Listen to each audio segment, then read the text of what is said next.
Hallo, in diesem Video geht es um das Thema Psychologie der Massen. Hierzu zitiere ich das gleichnamige Werk von Gustave Le Bon. Das ist 1911 erschienen und fand wohl seinen Höhepunkt im Gebrauch um 1940 herum.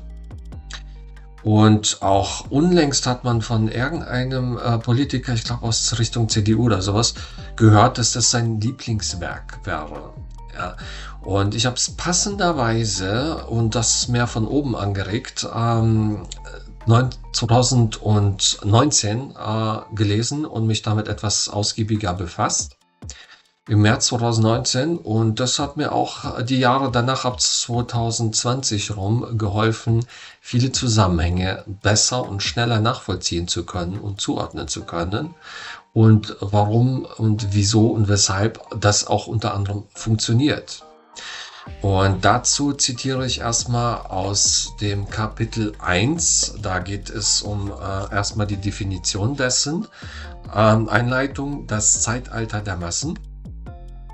Und da heißt es unter anderem: Tausende von getrennten Einzelnen können im gegebenen Augenblick unter dem Einfluss gewisser heftiger Gemütsbewegungen, etwa eines großen nationalen Ereignisses, die Kennzeichen einer psychologischen Masse annehmen.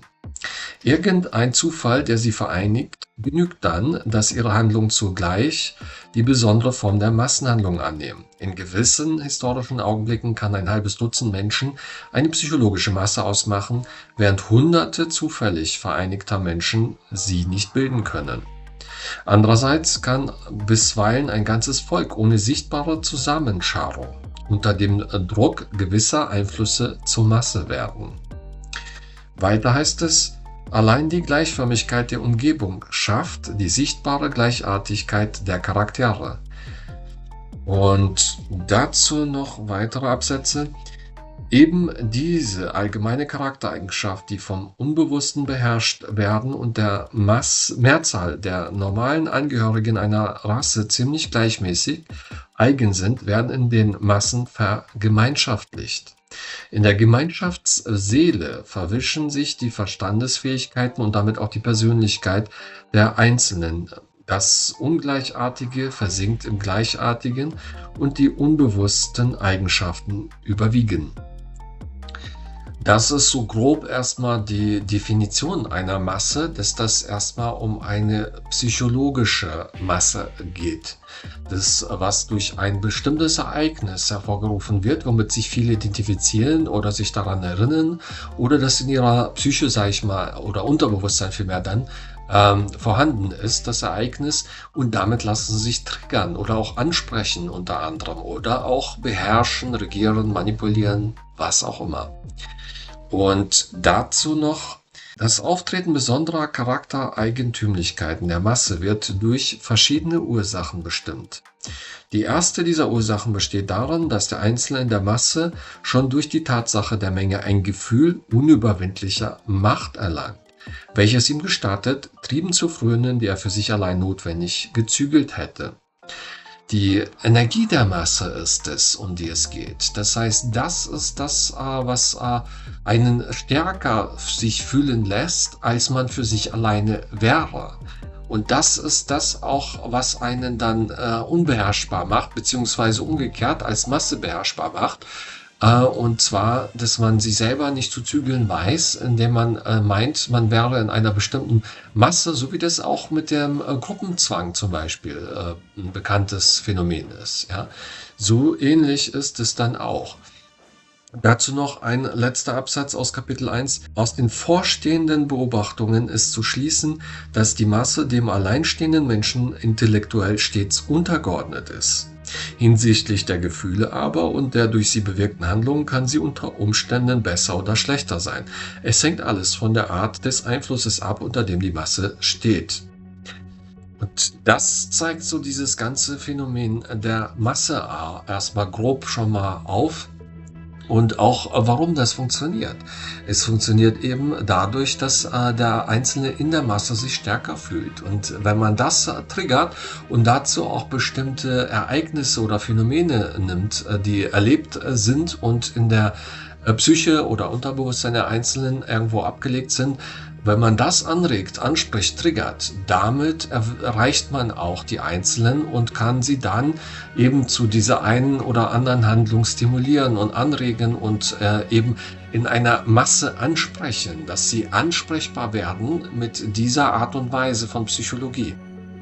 Im zweiten Kapitel zitiere ich mal noch 2, 3 Auszüge. Da geht es jetzt um die Triebhaftigkeit der Masse und wie die Affekte da auf diese Weise auch funktionieren. Dazu heißt es in einem Absatz: Die Masse ist nicht nur triebhaft und wandelbar, gleich dem Wilden lässt sie nicht zu, dass sich zwischen ihrer Begierde und die Verwirklichung dieser Begierde ein Hindernis erhebt, umso weniger, als ihre Überzahl ihr das Gefühl unwiderstehlicher Macht gewährt. Für den Einzelnen in der Masse schwindet der Begriff des Unmöglichen. Ein weiterer Absatz: So muss die Masse, die stets an den Grenzen des Unbewussten umherirrt, allen Einflüssen unterworfen ist, von der Heftigkeit ihrer Gefühle erregt wird, welche allen Wesen eigen ist, die sich nicht auf die Vernunft berufen können, alles kritischen Geistes bar, von einer übermäßigen Leichtgläubigkeit sein. Nichts erscheint ihr unwahrscheinlich, und das darf man nicht vergessen, wenn man begreifen will, wie leicht die unwahrscheinlichsten Legenden und Berichte zustande kommen und sich verbreiten. Und der letzte Absatz dazu: Alle Gefühle, gute und schlechte, die eine Masse äußert, haben 2 Eigentümlichkeiten. Sie sind sehr einfach und sehr überschwänglich. Wie in so vielen anderen nähert sich auch in dieser Beziehung der Einzelne, der einer Masse angehört, den primitiven Wesen. Gefühlsabstufung nicht zugänglich, sieht er die Dinge grob und kennt keine Übergänge. Der Überschwang der Gefühle in der Masse wird noch dadurch verstärkt, dass er sich durch Suggestion und Übertragung sehr rasch ausbreitet und dass Anerkennung, die er erfährt, seinen Spannungsgrad erheblich steigert.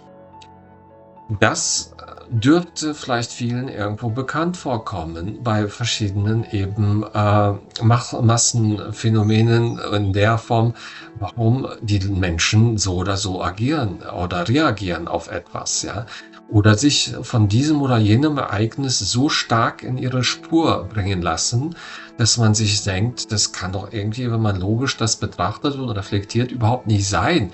Wer ist denn so verrückt, eben diesem oder jenem Dogma als Beispiel jetzt zu verfallen, ja, welcher Art auch immer das Dogma sei, weil man sich logisch betrachtet, es so klar wird dann einem, dass das einfach nur Unsinn ist, ja, oder dass das so nicht funktionieren kann als Beispiel.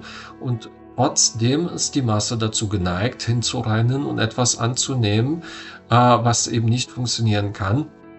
Und dennoch fühlen sich dann viele der Masse eben unterworfen und verpflichtet und rennen hin und akzeptieren das, ja, dass man ihnen irgendwas untersagt, was eigentlich völlig selbstverständlich ist und zu Grundrechten der Menschen gehört, als Beispiel, ja.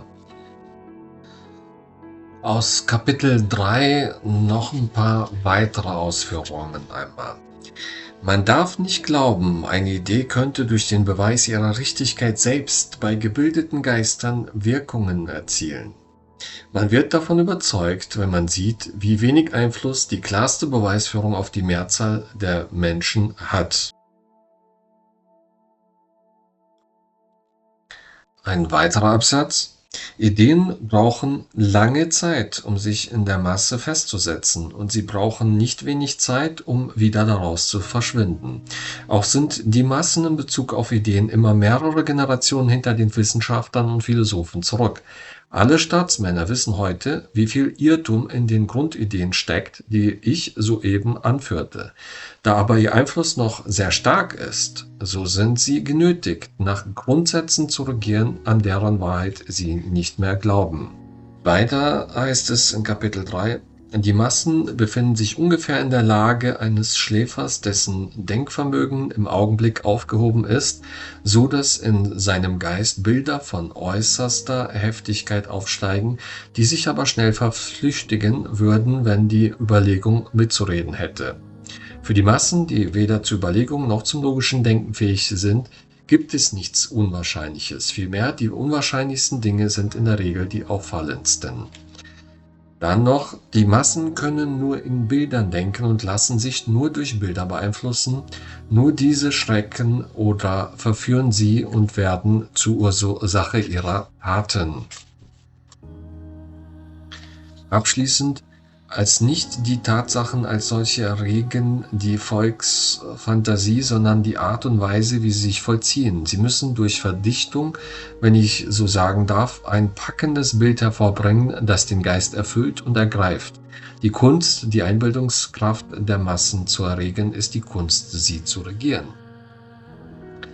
Auch das dürfte wohl vielen bekannt sein und vor allem gab es ja auch in den letzten 3, 4 Jahren sehr viele Beispiele dafür, ja, wie gewisse psychologische Trigger verwendet worden sind, erstmal gesetzt worden sind, der Masse eingetrichtert worden sind, um diese dann immer wieder anzuregen und anzusprechen nach Bedarf und Belieben, um damit immer die damit identifizierte psychologische Masse zu erreichen, die dann eben davon angeregt wird und dann fast wie aus Affekten heraus dann reagiert und darauf eingeht oder sich auf die verschiedensten Dinge einlässt, die normalerweise eben unter anderen Umständen undenkbar wären, dass die Menschen sich so und so eben da irgendwie davon beeindrucken oder beeinflussen lassen, wenn man gewisse Themen fallen lässt, ja.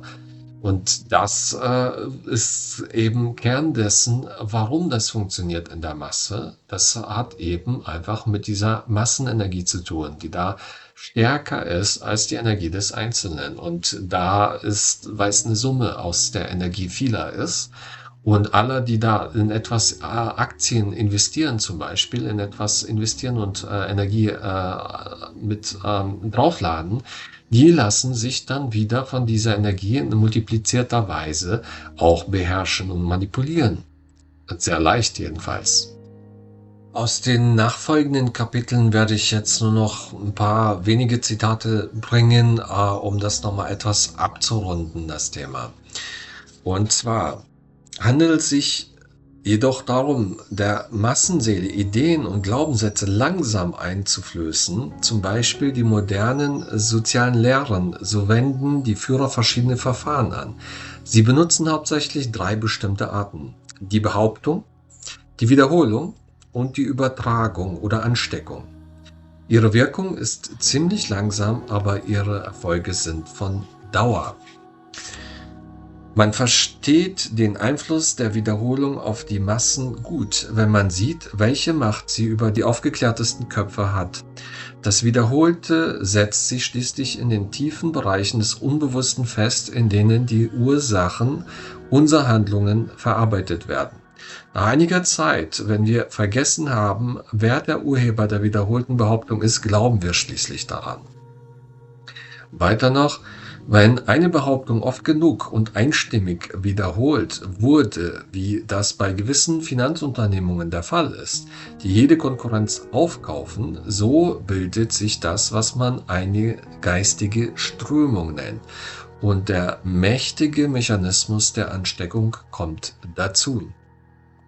Und dann noch, den gegnerischen Bewerber wiederum muss man zu vernichten suchen, indem man durch Behauptung, Wiederholung und Übertragung zu beweisen sucht, er sei der ärgste Schuft, von dem jeder wisse, dass er etliche Verbrechen begangen habe.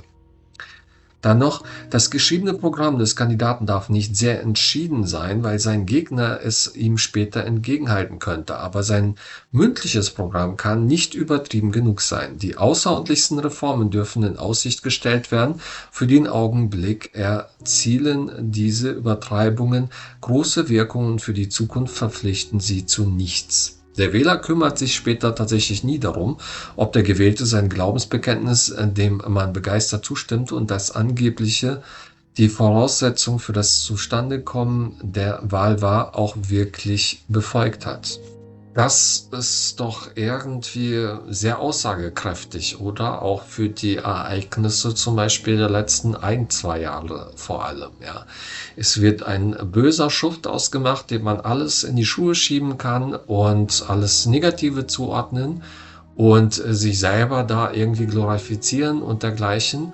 aber sich nicht eben mit dem tatsächlich auseinandersetzen, dass es gehen sollte, nämlich die Umstände, die einen unmittelbar selber betreffen und nie die, die irgendwo in weiter Ferne sich vollziehen. In dem Fall habe ich jetzt relativ viel zitiert. Es ist etwa die Hälfte von, ja nicht mal, von den Markierungen, die ich in dem Buch gesetzt habe. Wenn ich die studiere, klebe ich da so Marker herein für verschiedene markante Stellen, um die dann später auch mal aufgreifen zu können. Und es war jetzt ein Drittel vielleicht der Markierungen, die ich gesetzt hatte, die speziell sehr aussagekräftig sind für mich. Ich hoffe, dass das auch irgendwie so ein bisschen nachvollziehbar ist für viele, weil ich doch recht viel jetzt nur zitiert habe fast, und nur sehr, sehr schwammig eben Bezug genommen habe auf irgendwelche Ereignisse oder was ich da meine. Ich denke aber, den meisten dürfte klar sein, was da global, gerade im deutschsprachigen Raum und auch teilweise komplett weltweit, ein großes Thema war jetzt innerhalb der letzten 3, 4 Jahre. Und das ist da auch der Bezug darauf mitunter von mir. Und ansonsten möchte ich auch lieber das nur sehr allgemein gefasst sagen, um da eben nicht irgendwo ins Schussfeld zu geraten und so weiter. Ja, dass das auch irgendeine Zensur geben mag, dann in nächster Zeit vor allem. Da vieles, was ich an sich anrege und anspreche, eher für mich zumindest so gesehen auf sehr weite zukünftige Zeiträume abzielt und gar nicht so sehr auf das, was irgendwie gerade gestern eine Rolle gespielt hat und heute keine, sondern was auch weiterhin ein Thema bleiben dürfte oder noch erst kommen wird als Thema.